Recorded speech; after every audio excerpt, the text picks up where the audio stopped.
Alhamdulillah wassalatu wassalamu ala Rasulillah wa ala alihi wa man tabi'ahum bi ihsan ila yaumil Allahumma anfa'na bima 'allamtana wa 'allimna ma yanfa'una wa zidna ilma. Baik, Ibu sekalian, kita lanjut mengenai fikih wanita. Kemarin pas hari apa kemarin? Jumat sore kita bahas tentang pembahasan sampai mahram. Kemarin ada mahram dibagi berapa macam? Mahram ada berapa macam Ibu? Dua. Yang pertama mahram. Yang pertama mahram apa? Mu'abbad. Mu'abbad artinya apa? Mahram selamanya. Yang kedua mu'akkad artinya mahram sementara. Berarti ada yang selamanya mahram, nggak boleh dinikahi. Ada yang cuma sementara. Ini belum kita bahas yang sementara belum. Kemarin sampai mahram mu'abbad. Mahram mu'abbad itu dibagi dua. Iya kan? Iya, yang pertama berdasarkan nasab. Ada berapa? 7. Yang pertama ibu dan nenek ke atas. Yang kedua anak perempuan dan cucu ke bawah. Yang ketiga saudara perempuan. Yang keempat bibi dari jalur ayah. Yang kelima bibi dari jalur ibu. Yang keenam keponakan dari saudara laki-laki. Yang ketujuh keponakan dari saudara perempuan. Nah, kalau anak hasil zina boleh nggak dinikahi? Boleh nggak dinikahi? Jadi kemarin sudah kita simpulkan anak hasil zina tidak disandarkan pada bapaknya. Nah sekarang ini anak ini kalau tidak disandarkan pada bapaknya, boleh nggak dinikahi? Jawabannya tidak boleh. Ya, ini pendapat dari jumhur atau kebanyakan para ulama. Nah, kemudian ada mahram karena pernikahan. Ada berapa? 4. Yang pertama istri dari ayah. Istri dari ayah. Berarti apa? Ibu tiri. Istri dari ayah.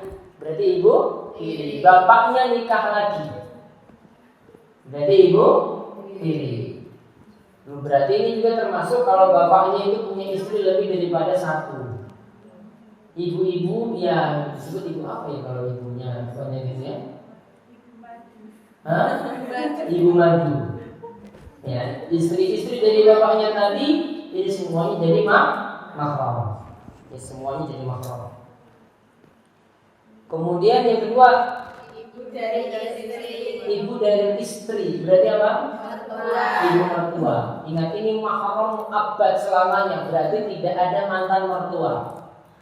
Kalau mantan istri ada, mantan mertua nggak ada. Ya, mantan mertua ini nggak ada. Ini selama terjadinya akad, akad nikah, maka sudah jadi mahram. Mahramnya mahram selamanya. Kemudian yang ketiga anak perempuan dari istri. Dengan syarat ibunya sudah disetubuhi. Kalau akad belum, tunggu ibunya malam pertama dulu dengan ibunya. Baru ketika itu dijadikanlah itu mahram. Jadi anak perempuannya ini jadi mahram. Anak perempuan dari istri. Berarti ini istrinya ini ya dulu punya anak dengan yang lain, kemudian nikah lagi. Kemudian yang keempat istri anak. Tadi kalau anak perempuan dari istri, kemarin ada tambahan anak perempuan dari anak perempuannya istri. Berarti apa itu? Anak perempuan dari istri punya anak perempuan lagi. Cucu tiri. Cucu.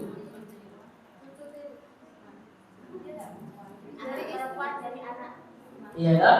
Anak perempuan ini punya anak perempuan lagi. Tapi dari istri. Iya, dari istrinya ini. Istrinya langsung yang dia nikahi. Istri ini bawa anak perempuan dia, punya anak perempuan lagi. Sebenarnya apa berarti? Jibitiri. Ini termasuk mahram.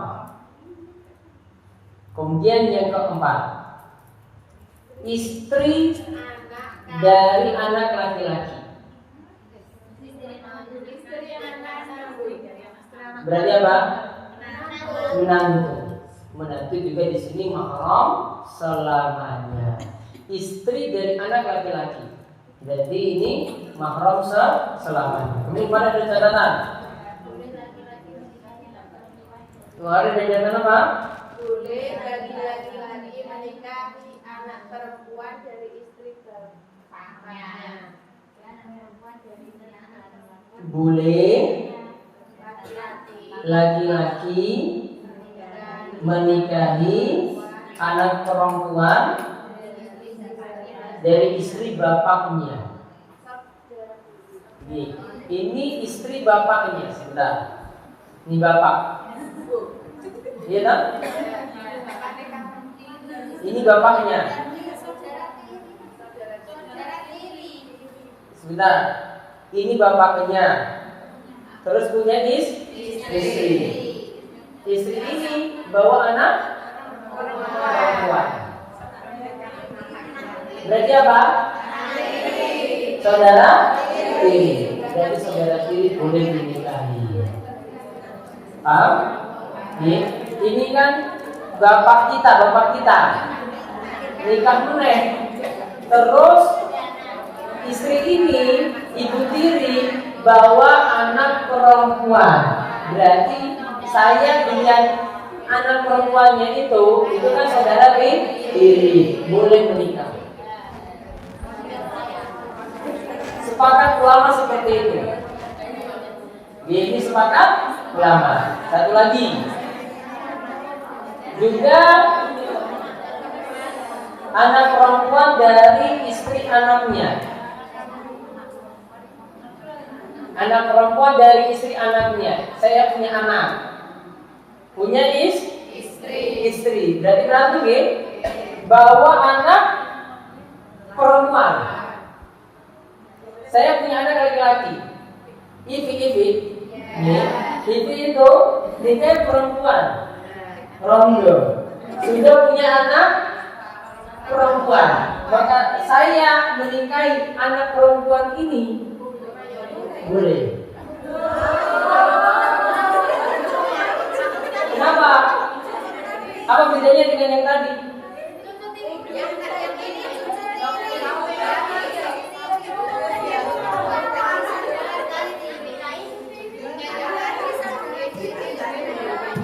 Beda nggak? Jadi loh, ini kan ini anak laki-laki nikah dengan perempuan yang sudah punya anak perempuan. Kalau tadi yang saya sebut tadi yang masih mahram, ini punya istri langsung, punya anak perempuan, punya anak perempuan lagi, beda. Ya, tapi ini istri langsung loh. Namun kalau tadi itu istri dari anaknya, punya anak perempuan lagi, beda. Karena anak perempuan ini sudah dibawa oleh perempuan ini dengan laki-laki yang lain, bukan secara nasab. Jadi nggak ada kaitannya. Nah, cucu menantu. Ya, kalau tadi itu cucu tiri, kalau ini cucu menantu. Itu istilahnya. Tiri juga. Cucu menantu tiri. Sudah ya? Paham ya? Kenapa bisa deh? Paham ya? Jadi saudara tiri boleh dinikahi, sepakat ulama. Terus tadi cucu menantu tiri boleh dinikahi. Ada yang tanya dulu ini?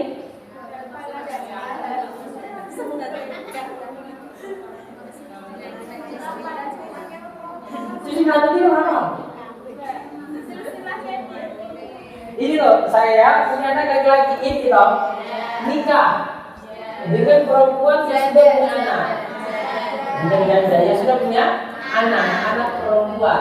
Maka saya dengan cucu menantu tiri ini boleh nikah.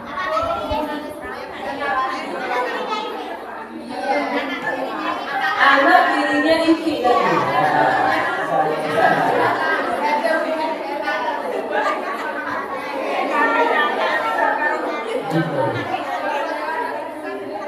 Namun beda kalau tadi istri punya anak perempuan. Berarti apa? Istri punya anak perempuan berarti apa? Anak ini lah punya anak perempuan lagi. Jadi ini tetap tidak boleh dinikahi. Berarti kalau manggil menantunya tadi boleh mertua, boleh menantu. Yang mana? Yang istrinya itu Ya kalau nikah. berarti manggilnya bisa mertua. Ya kalau nikah. Sudah? Ada yang tanya dulu lagi? Silahkan lagi paham? Iya, boleh tahu seperti itu ya. Baik.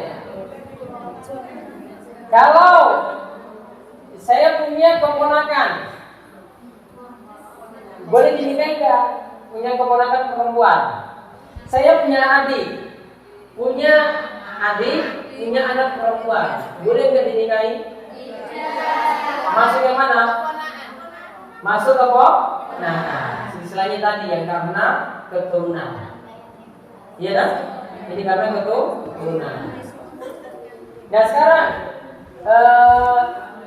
saya punya keponakan tadi,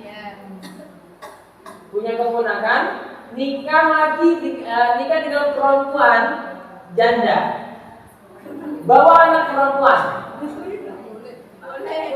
boleh nikah nggak?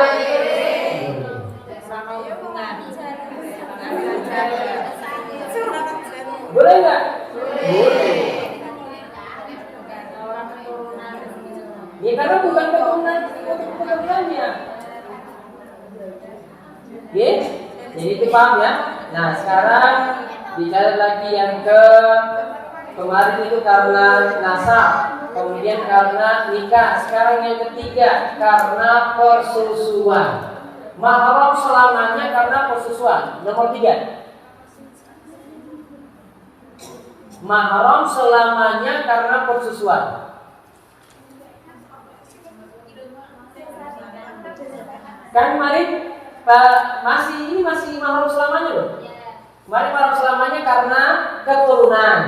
Ya nasab nih. Yang kedua karena nikah. Yang ketiga karena persusuan.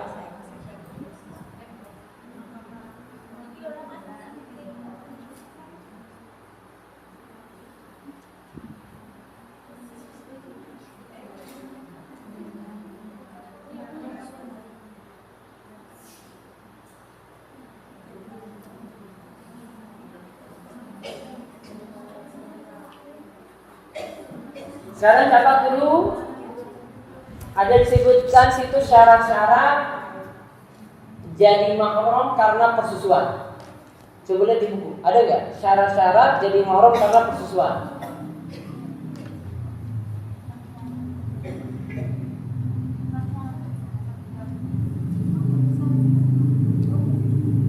Ada nggak? Lompat. Apa? Nah, coba dibacakan. Ini. Baik. Sebab persusuan.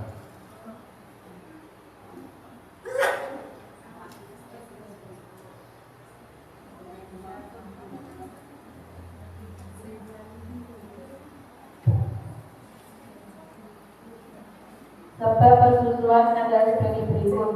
1. Ibu susuan dan ibunya. Karena mereka menjadi. Enggak, ini bukan. Lompat lagi terus. Sebab syarat pengharaman karena persusuan. Nah, sekarang bagaimana karena cuma menyusui dari yang lain jadi mahram? Sekarang baca judulnya. Syarat jadi mahram karena persusuan. Ini ibu ada yang punya ASI, ya, kemudian ada bayi yang lain itu menyusui. Ini nanti jadi mahram, namun ada syaratnya di sini. Nah, ini ada ibu yang menyusui nggak di sini? Ada? Nah, ini ada bayi yang lain yang belum, ibunya itu belum keluar ASI-nya, kemudian menyusui pada yang sudah punya ASI. Nah, sekarang gimana ini bisa jadi mahram? Sekarang kita tadi ibunya apa syarat? Jadi mahram karena susuan. 1.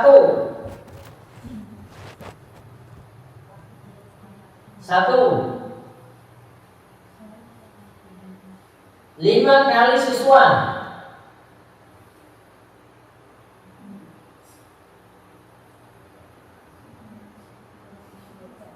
5 kali susuan. Jadi dia 5 kali nyusu secara terpisah. Oke, ini sekarang nyusu, kemudian jam 8 datang lagi. Maaf, ini jam 9. Jam 9 nyusu, jam 10 datang lagi. Sudah 2. Besok pagi datang lagi 3. Besok jam 9 datang lagi 4. Sorenya datang lagi 5. Sudah 5 kali berarti sudah jadi mahram. Saya ulang, tadi berapa? 5 kali. Coba syarat pertama apa? 5 kali susuan secara terpisah.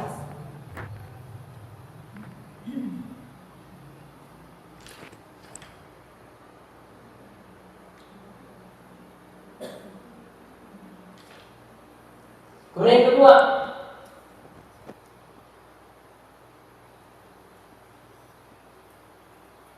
yang disusui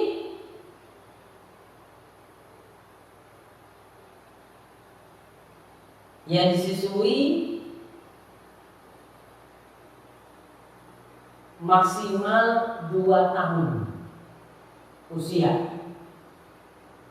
Maksimal 2 tahun usia. Berarti kalau sudah 3 tahun nggak bisa. Sudah 6 tahun nggak bisa. Ya bisa apa itu? Misalnya dia lepas aslinya, kemudian taruh di gelas, kemudian disusuin nanti. Bisa seperti itu. Nggak mesti langsung loh ini. Sudah? Yang pertama syaratnya apa? 5 kali susuan. Syarat yang kedua, maksimal 2 tahun usia. Jadi kalau sudah lebih dari 2 tahun maka tidak jadi mahram. Ya, paham? Ya. Jadi kalau dari syarat yang kedua itu nggak usah lagi ditanyakan gimana kalau suaminya yang minum susunya. Ini sudah tidak jadi pertanyaan lagi, sudah tidak memenuhi syarat. Nah sekarang dicatat.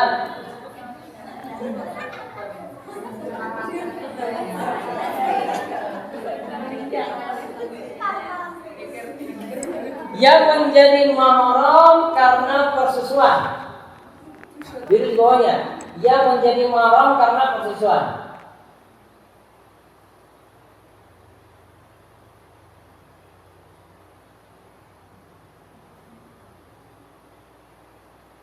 Dalam kurung dilihat dari laki-laki. Maksudnya disusui si anak laki-laki. Dilihat dari anak laki-laki, dilihat dari anak laki-laki. Jadi anak laki-laki disusui.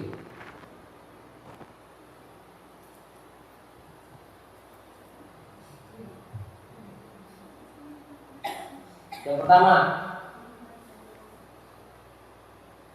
coba baca ini. Ada dari kan? Pertama itu besok. Yang pertama, 1. Ibu susuan dan ibunya. ya, ibu susuan.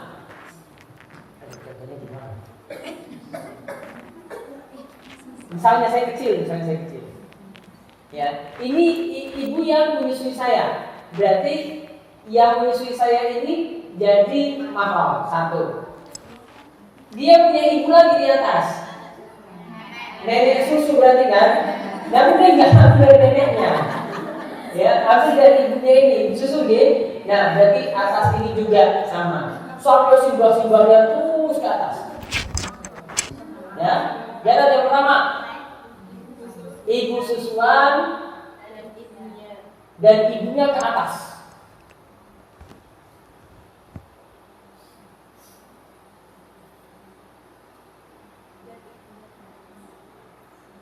Sudah.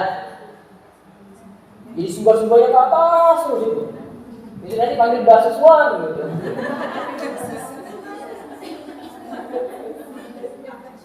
Terus yang kedua, baca. 2. Anak-anak perempuan dari ibu susuan, baik yang lahir sebelum dia disusui ibu susuannya atau setelahnya. Nah, berarti apa? Saudara susuan. Nah sekarang ditulis yang kedua, anak perempuan dari ibu susuan.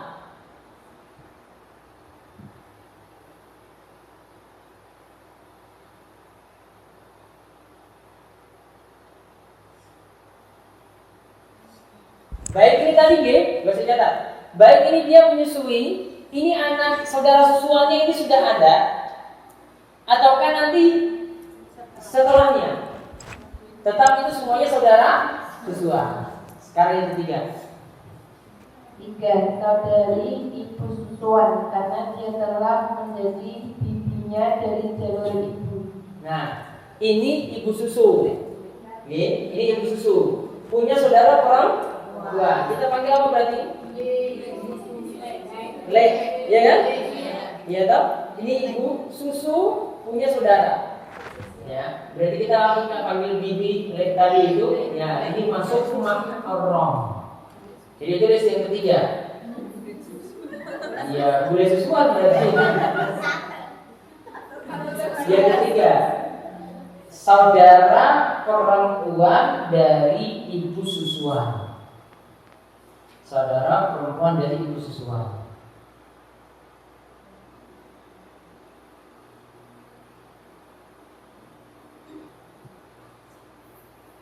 Ya, yang keempat dan seterusnya kita bahas pada pertemuan. Ya sudah, kalau Yesus susuan dipahami. Makanya kalau punya ASI, hati-hati memberikan ASI pada orang lain. Diingat dulu pernah kasih ASI sama siapa dulu? Itu masuk anak susuan loh.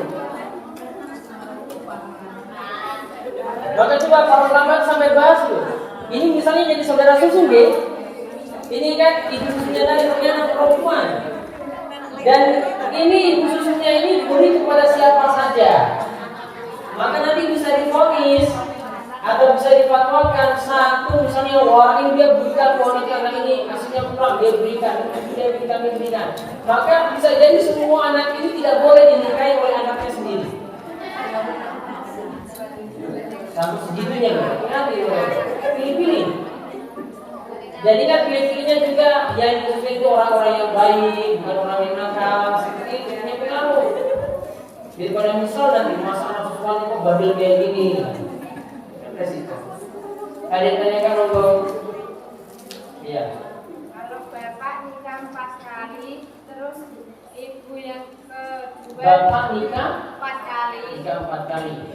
Lalu anak dari ibu kedua nikah dengan anak dari ibu 1. Bisa nggak tadi? Saudara. Nanti saudara ini gimana? Bapak nikah 4 kali. Terus ibu yang pertama mempunyai anak. Bapak ibu anak ibu kedua juga punya anak. Tadi sudah dibahas kan?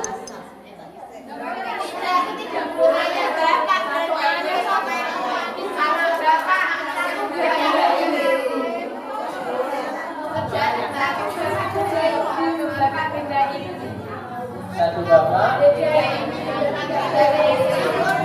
Tapi bapaknya kan satu. Tidak boleh. Bapaknya satu.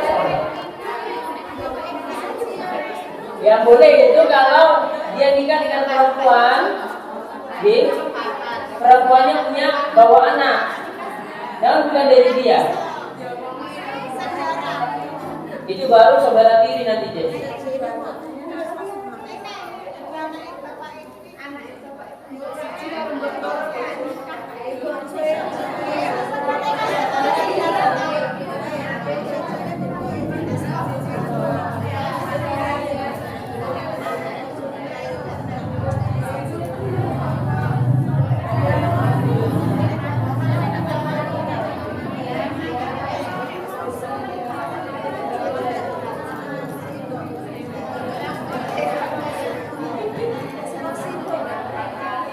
Ada tanyakan lagi? Ada tanyakan lagi? Belum ini.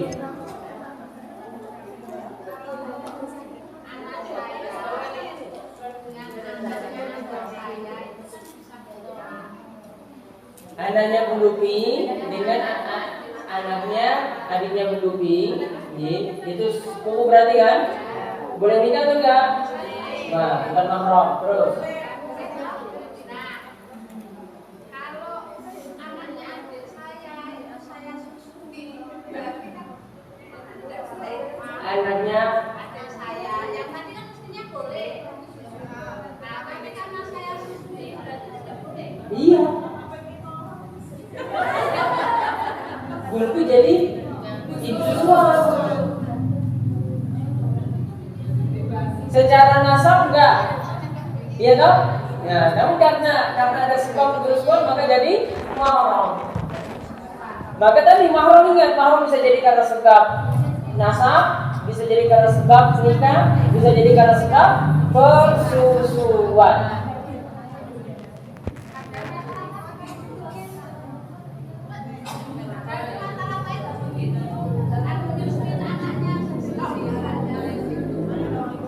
Ya kalau seperti itu ya berarti jadi anak susuan. Ada lagi? Ini siswa-siswa kayak gini harus paham loh ini.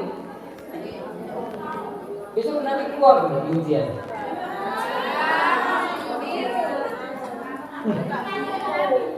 Ini mau pakai niru pun belum bisa jawab loh ini. Ini tidak pakai niru, bukan pakai niru. Sampun? Nah sebelum ibu pulang, ini semuanya beri nanti pegang kotaknya, nanti mau difoto, disuruh bawa ke Jogja. Ya saya bilang tuh kalian bawa ke majelis monggo. Assalamualaikum warahmatullahi wabarakatuh.